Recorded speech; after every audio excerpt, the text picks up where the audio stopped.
God has destined us to be fruitful in life, to multiply, to give birth, to recreate. Well, in some certain situations, why human beings are being faced with some certain challenges, we get to the point of not being fertile, which is generally termed to be infertility. But today, looking into infertility and the range at which it battles with people, in Africa, we have almost 40% of infertility incidents that people are battling with. And on Africam, you can trust us to always address any sickness or illness that we might be battling with through using that traditional way of curing sicknesses and diseases. I welcome you to Africa.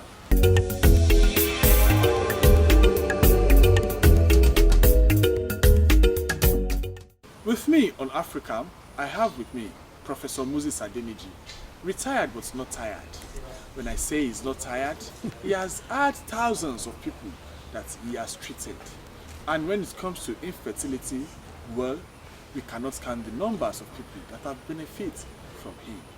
So today, while we'll be looking into infertility, I want you to pay cautious attention to what we'll be discussing, because we can never know the point whereby we'll be addressing what will really be the problem of infertility. I welcome you to the program, Professor. Good day. How are you doing, sir? Thank you very much. I'm here. And hearty, well, to God for that. I'm Agbo. Agbo. Yes. Thank you very much. When we say infertility, at what point can we say someone is not fertile?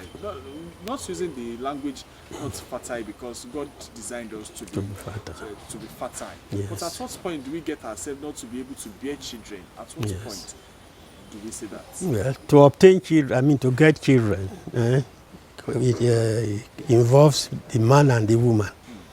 So, if you ask me what is infertility in a man, that's what I will first talk about. Then I talk about it as regards women. Yes, because that has even posed to be a lot of challenges. People attribute it to women often. Yes, men first. Yes. If a man has low sperm count, the normal sperm count of a man should not be less than 20 million if he wants to be fertile. So once it's below 20, he cannot impregnate a woman.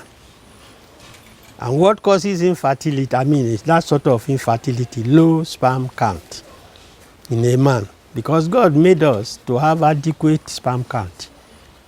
A man who has only one testicle, that's genetic. Okay. You get me? It may be hereditary or something, genetical. That is, he has only one testicle.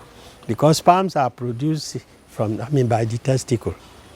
So even if the two testicles are there, and the man has contracted infection of microorganisms like Staphylococcus, Streptococcus, Klebsiella, those are three important ones that we microbiologists know to be destroying sperm cells.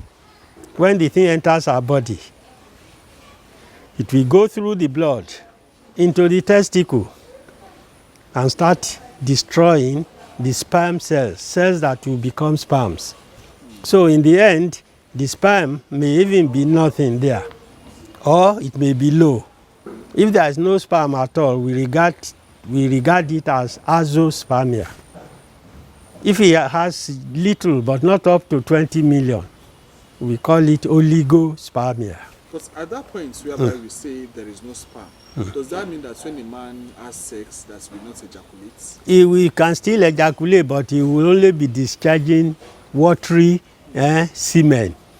Because semen is what carries sperm out, that you use it to discharge while you are having sex. So you discharge. But if you are unable to discharge, in any case, you cannot have a child. But if you discharge mostly watery semen, that is, no sperm in it or not adequately, the number is not adequate, or it's inadequate, then they cannot pregnate the woman. I know what will ask me next is what causes lower sperm count. Yes, what causes? Because if someone comes to me and says, I've not been able to pregnate my wife, I tell him to go and do sperm count. Okay. They will also do semen culture to know the count first. Then the culture will show us possibility of having infection.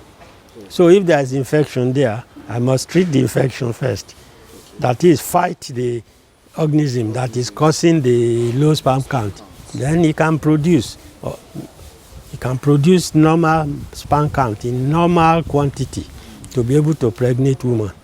Without doing that, I mean, nothing will happen. So apart from the incidents, that's for man. I'll be discussing infertility in women later. Still for the men. Yes. When we talk about, apart from the issue of infections, sexually transmitted infections, or infections from toilets, what other things might be the leading cause to low sperm counts in a man? Well, as I said earlier, if the man did not develop testicle, or while playing football, and they play the ball and they wipe his lower part, it can break the testicle.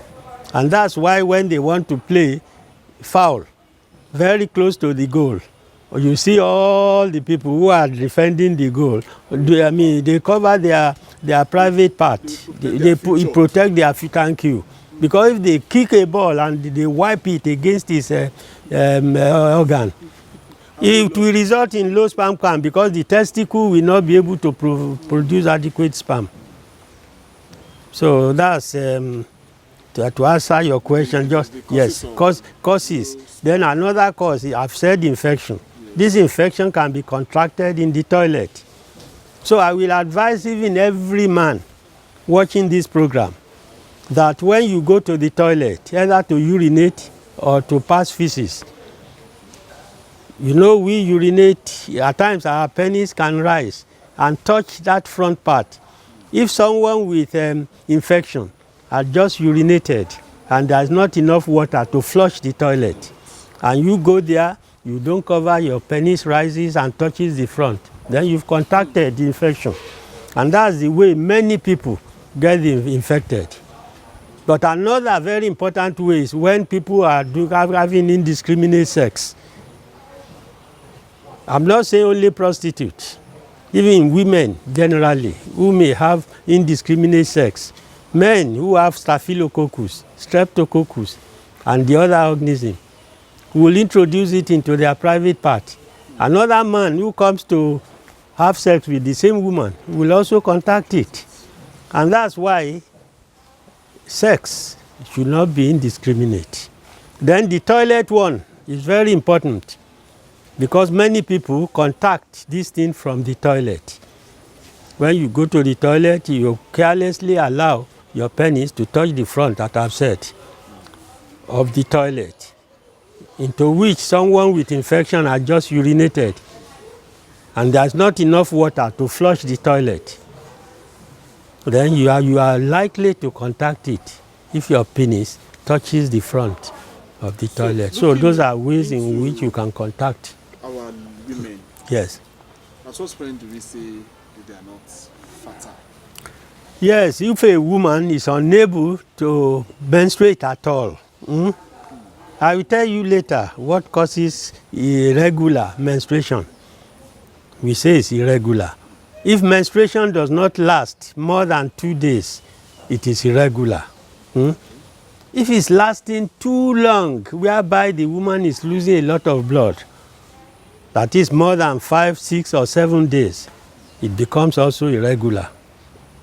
You will now ask me, what are the causes of irregular menstruation? Because if a woman does not menstruate, she will not be able to ovulate. So we have 2 stages, menstruation and ovulation. Research has shown that ovulation occurs within the 10th to 14th day of commencement of menstruation. So if your wife starts menstruation today, and she's doing it regularly, every month for up to 3 days, 3, 4, 5 days. That's quite ideal. That's regular. So a man, if I have told you ovulation occurs between 10th and 14th day after the commencement of menstruation.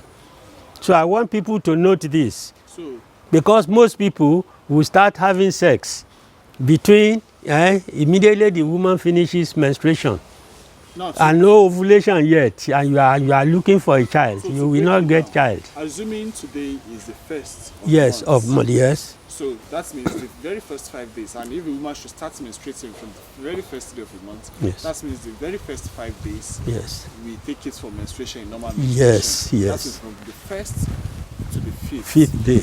But now from the 10th to the 14th day, that is when ovulation occurs. When the egg, the ovum that the woman produces will travel from the ovary through the fallopian tube into the uterus where babies are formed. So after that 14th day, what happens next to that woman's body? Is there still going to be any production of egg that even if a man have sex after the 14 days, that she can still be fertile? Well, it's possible if a man has sex after 14 days, maybe 14, 15, 16, because the ovum or ova produced that are traveled through the fallopian tube into the uterus may still be active. So the sperm can still fertilize such ova. But if it is done between 6th and 10th day, nothing will happen. That's sex for fun. I want you to note this, sex for fun. So and then the man must have thrown away all the sperm he had. And it takes at least 5 days for sperm to build up. And that's why when we tell people to go and do test for their sperm count, they must abstain from sex for 5 days. Okay, so let's say for 5 days, it takes 5 days for a sperm to build up. Yes, to build up. That is having one round of sex. Yes, you days. throw away, so yes. What if over a night, a man should have sex like three times, like 3 rounds? How many days will it take?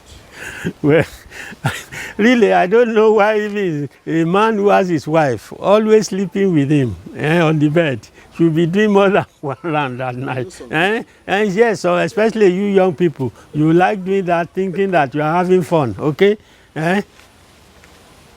But by the 3rd or 4th round, you are already weak, and in the next morning when you wake up, you will hardly be ready to go to work. You will be so weak because you've thrown away a lot of substance from your system. So I don't advise that people should be doing rounds as you mentioned. 1 round. Make sure you do it properly and your wife enjoys it. In fact, they are the one who enjoy it most. You will enjoy when you are discharging, and once you've discharged, your penis goes down. You have to wait.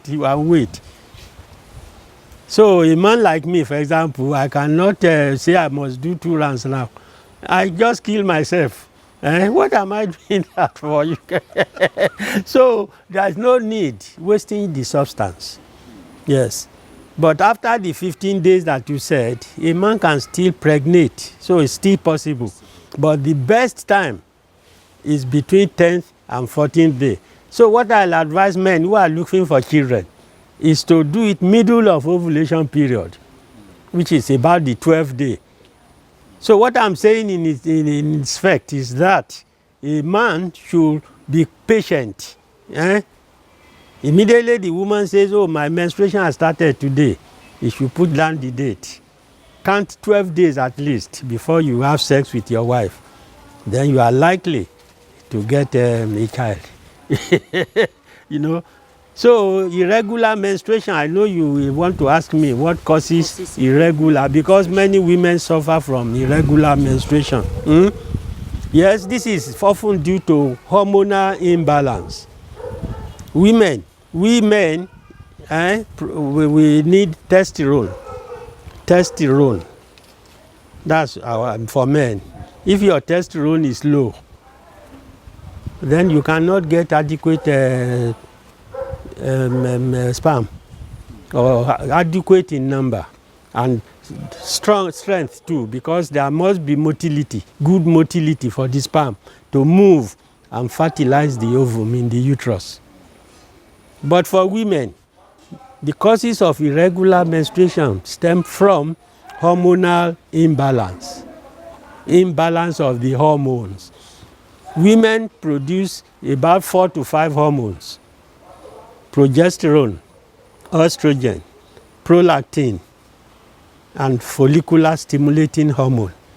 Those are the hormones that women must have in adequate quantity and quality, because they can menstruate well and ovulate. So if a woman comes to me that she's been married for over 4 years, they have not had pregnancy, she will go and do a test for the hormone status. She will also do scan to determine the status of the uterus. Fibroids, for example, iju in Yoruba, fibroids. Yeah, iju. When it occurs in a woman's womb, the hormone will go into imbalance, because iju does that sort of thing. And even if you get pregnant, fibroids will let me use drive in inverted comma. That is, will disturb the pregnancy from surviving. So they will be having miscarriages. So if a woman is having miscarriages regularly, she must go and do such tests. What is the status of the uterus? Are there fibroids there, or is there even a fibroid which is capable of sending out the fetus that has just been formed? So if they now have low hormones, if the hormones are low, we will tell the woman to take certain. We have herbs that we give to them, which we must contain vitamins B, C, E, iron, silicon, and manganese. Those are things we are looking for to improve the hormone of the lady. And honey plays a very important role again. We've discussed honey in the past. Honey contains vitamins A to K. It also contains all minerals, about 11 minerals, including calcium, potassium, sodium, copper, iodine, manganese, even up to iron. So honey will boost the hormone. So the patient should eat foods containing vitamins B12, B1 to 12, C, E, iron, and manganese. All these elements will accelerate the production of estrogen so that the menstruation can come into order. So it all depends, all I've been saying, it all depends when we've done tests and all these are put in order. Yes, we can be sure that they become fertile. But there are incidences where people say for the men that what they eat, at times too much sugar causes low sperm counts and the lot. Yes. How true is that? Well, if you take too much sugar, in fact, let me advise everybody from today that instead of sugar all the time, instead of sugar, we should use honey. If you are using honey regularly, see all you'll be putting in your body. And all of you with me here, I know you've been taking honey. You see that you are strong, you have good health. You will hardly have malaria and other diseases, because vitamins play a very important role in preventing diseases. So if you are using honey regularly, you will hardly be sick. That's one. 2, you should eat foods that contain all these. Fruits are rich in vitamins, especially vitamin C. Then the foods we eat too, sugar contains a lot of sugar. When you eat yam in the morning, I'm not saying yam is not a good food, but when you eat yam in the morning, you eat amala gidi in the afternoon with ewedu soup, and you eat pounded yam with egusi soup in the evening, you feel you are enjoying very well. But all that you eating throughout that day is yam. And yam is dense in starch. And starch becomes sugar in your body. Then the next day, maybe you eat cassava products. You eat fufu, amala gidi, amala elubo lafun, which is from cassava. Fufu from cassava. You drink garri, all from cassava. Cassava also, because we dig them, cassava and yam are dug from the ground. Their starch content very heavy. So they become sugar in our body because starch will be converted to sugar, from sugar to sucrose to glucose, glucose to fructose and simpler sugars, which our body needs truly. But too much of this sugar enters our body in Nigeria here because of the foods we eat, it's mostly starch. Then you use sugar again to drink your tea. So we are inundating this body with too much sugar. But honey contains simple sugars. They don't even need any insulin for any conversion of the sugar in honey except glucose. I want to raise a salient question. Is there any possibility whereby a situation whereby a man will be hale and healthy and so as the woman and will still be infertile? Going back into Bible times, the time of Abraham, are we going to say maybe they don't perform well? At that point, it was made to understood that we are made to understand that God, I think it was God that caused it. So, is there any situation whereby in today's world, whereby a man will be ill and hearty, the woman will also be ill and hearty, but they will still be infertile? Yeah, well, if, for example, the woman is not menstruating properly due to the type of food she's eating, not getting enough vitamins, minerals that will help her hormone, she may be looking very good. She may not be productive because the hormonal imbalance is already, once the hormonal imbalance is there, menstruation will not go, it will go haywire. And when menstruation is irregular, ovulation will not occur. Someone menstruating twice in the month, for example, that's irregularity. Because ovulation occurs about 10 to 14 days after menstruation starts. So for those people that menstruate twice in a month, what must have been the cause? Well, it may be due to hormonal imbalance. Maybe progesterone is too high, or estrogen is too high or low, or prolactin is not adequate.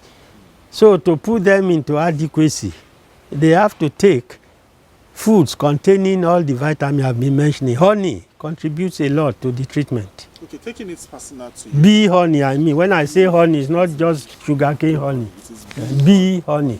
It has to be. Taking it personal to you now, you've treated a lot of people that have the issue of infertility. Yes. What has been your experience? What has been the major challenges? We've treated thousands. Yes. What has been Yes. what has it been like? Yes, for example, many women come. I've even treated over 8,000. I don't write infertility in their card because God does not make us infertile. There are factors that become responsible, as I've mentioned. So we tell the woman to go and do test. But the most, while you are improving your hormone, you have to avoid certain foods. If you have fibroid, for example, fibroid are encouraged to grow with consumption of cassava and yam products, sugar, meat, because our meat, we discussed, people will boil meat, after boiling they fry, after frying they will now cook again so that the pepper will not be peppering their tongue for another 30 minutes. They will be with pepper, the pepper, onion, tomato that you put. So the way we cook our food, eating meat that you have cooked that way, you are eating waste product. And when you eat waste matter, it will lead to production of tumors. Fibroids are tumors, but fibroids are benign tumors. Cancer too, eating of too much meat that you've cooked in that way will lead to cancer infection, for cancer production in the body, which kills. Because cancer becomes malignant and throws toxin into our system, which will later kill us. So, what we eat matters. What is the effect of taking alcoholic drinks? Thank you very much. Smoking. Thank you. Okay, alcohol. Let me start with alcohol. If I will advise people to avoid alcohol, if they can, totally. Because the liver, when there is much alcohol in the system, the liver begins to lose its functioning capacity. And the liver is the largest gland of our body. It has 4 functions. Liver produces bile, which helps protein metabolism. Liver is also responsible for regulating blood sugar level. The liver also produces antitoxins to prevent toxins from invading your body. So the functions of the liver are so many that you can't afford to joke with it. So if you now drink alcohol, liver will start filtering the alcohol instead of performing those functions I've just mentioned. So someone who drinks beer all the time, strong drinks all the time, the liver will be malfunctioning later. And when liver is malfunctioning, how do you want to have good erection? How do you want to have good sperms produced? Well, to draw the curtain of today's program, I want to just ask you this joyous question. To those people that you've treated infertility in them and they've been able to produce, many. To give birth now, Yes. how do you feel when you see their children? Not only seeing children, when they get pregnant, I will first put 3 hallelujahs in their card. So I'm always happy. So if a lady comes and says, oh, my menstruation is not regular, or she comes to say I'm pregnant, It brings joy. I eat 3 times a day, if not 4, I'll be so happy. Who wouldn't be happy? Because that means I'm getting fulfilled. Yes. Well, we pray that God will continue to grant you that grace to always move on in making sure that people are in and healthy and putting an end to people's health challenges. I say a large amen to we that. appreciate you so much, Professor Adeniji, for being so responsible to us on this program. I want to assure you that millions of people are really benefiting from this program. And as a matter of fact, beyond those people that you are registering your cards, Yes. you are also teaching and treating millions that you don't even have access to. We want to appreciate you for being so responsible to us. Thank God. Thank you. Today's edition of Africa. So next week I will be coming your way with another exciting topic again. Stay tuned and enjoy the rest of the day.